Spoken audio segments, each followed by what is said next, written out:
যুক্তরাষ্ট্র ও ইসরায়েলি প্রকৃত সন্ত্রাসী, বললেন পেজেশকিয়ান। পিকচার আভি বাকি হ্যায়, ট্রাম্পকে ইরান। বাবরি মসজিদ নির্মাণ নিয়ে বিস্ফোরক মন্তব্য অমিত শাহ। সর্বশেষ জানাবো বৈঠকের দিন ঘোষণা ট্রাম্পের, তবে কিছুই জানে না লেবানন। শিরোনাম শুনলেন, এবারে বিস্তারিত। যুক্তরাষ্ট্র ও ইসরায়েলি প্রকৃত সন্ত্রাসী, বললেন পেজেশকিয়ান। ইরানের বেসামরিক অবকাঠামোতে যুক্তরাষ্ট্র ও ইসরায়েলের হামলার তীব্র সমালোচনা করেছেন ইরানি প্রেসিডেন্ট মাসুদ পেজেশকিয়ান। তিনি এই হামলাকে আন্তর্জাতিক আইন ও মানবিক নীতির পরিপন্থী এবং অন্যায় বলে আখ্যায়িত করেছেন। বুধবার 15 এপ্রিল সাংবাদিকদের সঙ্গে আলাপকালে মাসুদ পেজেশকিয়ান বলেন, তারা দাবি করে যে আমরাই আসল সন্ত্রাসী, কিন্তু প্রকৃতপক্ষে তারাই আসল সন্ত্রাসী। এদিকে ইরানের সঙ্গে যুদ্ধবিরতি সংক্রান্ত পরবর্তী দফার আলোচনা পাকিস্তানের রাজধানী ইসলামাবাদে অনুষ্ঠিত হওয়ার সম্ভাবনা রয়েছে বলে বুধবার 15 এপ্রিল জানিয়েছেন হোয়াইট হাউসের মুখপাত্র ক্যারোলিন লেভিট।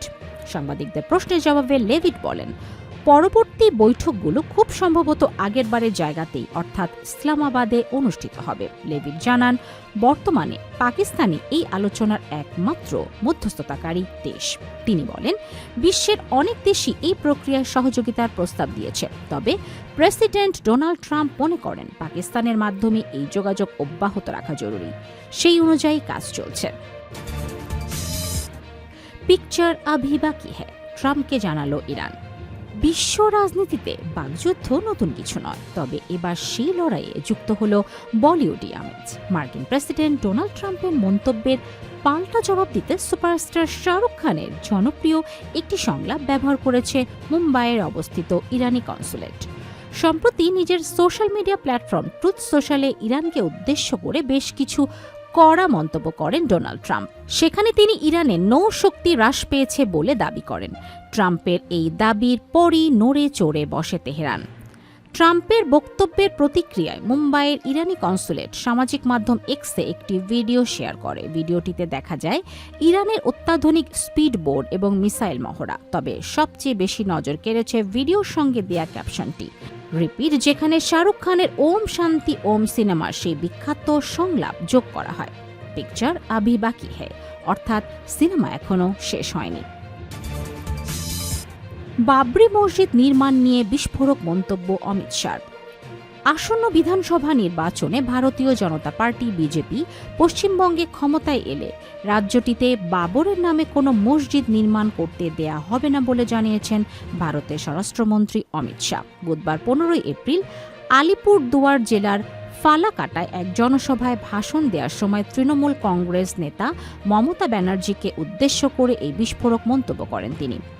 এর আগে গত ডিসেম্বরে তৃণমূলের বহিষ্কৃত নেতা হুমায়ুন কবিরের বাবরি মসজিদ নির্মাণের ঘোষণা এবং পরবর্তীতে বেলডাঙ্গায় এর কাজ শুরু করে প্রেক্ষাপটে অমিত শাহর হুঁশিয়ারি উচ্চারণ করেন। এর আগে গত ডিসেম্বরে তৃণমূলের বহিষ্কৃত নেতা হুমায়ুন কবিরের বাবরি মসজিদ নির্মাণের ঘোষণা এবং পরবর্তীতে বেলডাঙ্গায় এর কাজ শুরু করার প্রেক্ষাপটে অমিত শাহ এই হুঁশিয়ারি উচ্চারণ করেন। তিনি বলেন, মমতা দিদি, আপনি কান খুলে শুনে রাখুন, আপনি এবং আপনার ভাতিজা যতই চেষ্টা করুন না কেন, এই বাংলা ভারতের ভূমি। স্বামী বিবেকানন্দের এই পবিত্র মাটিতে কোনোভাবেই বাবরি মসজিদ নির্মাণ করতে দেয়া হবে না। অমিত শাহ তার বক্তব্যে অভিযোগ করেন, রাম মন্দির নির্মাণ বাধাগ্রস্ত করতে দীর্ঘ 25.5 বছর ধরেই মুঘল, ইংরেজ এবং কংগ্রেসের পাশাপাশি মমতা ব্যানার্জিও প্রচেষ্টা চালিয়েছিলেন। বৈঠকের দিন ঘোষণা ট্রাম্পের, তবে কিছুই জানে না লেবানন। 34 বছর পর প্রথমবারের মতো আজ বৃহস্পতিবার 16 এপ্রিল বৈঠকে বসছেন ইসরায়েল ও লেবাননের নেতারা। এমনটাই ঘোষণা করেছেন মার্কিন প্রেসিডেন্ট ডোনাল্ড ট্রাম্প। তবে তেল আবিবের সঙ্গে আসন্ন কোনো যোগাযোগ বা বৈঠক সম্পর্কে তারা অবগত নয় বলে দাবি করেছে বৈরুত। লেবাননের এক সরকারি সূত্র বার্তা সংস্থা এএফপিকে এই তথ্য জানিয়েছে। যুক্তরাষ্ট্রের প্রেসিডেন্ট ডোনাল্ড ট্রাম্প স্থানীয় সময় বুধবার 15 এপ্রিল নিজের সামাজিক যোগাযোগ মাধ্যম ট্রুথ সোশ্যালে পোস্ট দেন, ইসরায়েল ও লেবাননের মধ্যে কিছুটা স্বস্তির পরিবেশ তৈরি করার চেষ্টা করছি। অনেকদিন, প্রায় 34 বছর দুই দেশের নেতারা কথা বলেননি। আগামীকাল বৃহস্পতিবার তা হবে।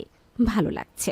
তবে ট্রাম্পের এই দাবির বিষয় অবগত নয় জানিয়ে সরকারি ওই সূত্র বলেন, ইসরায়েলের সঙ্গে কোনো পরিকল্পিত যোগাযোগের বিষয়ে আমরা অবগত নই এবং এই বিষয়ে কোনো আনুষ্ঠানিক মাধ্যম থেকেও আমাদের জানানো হয়নি।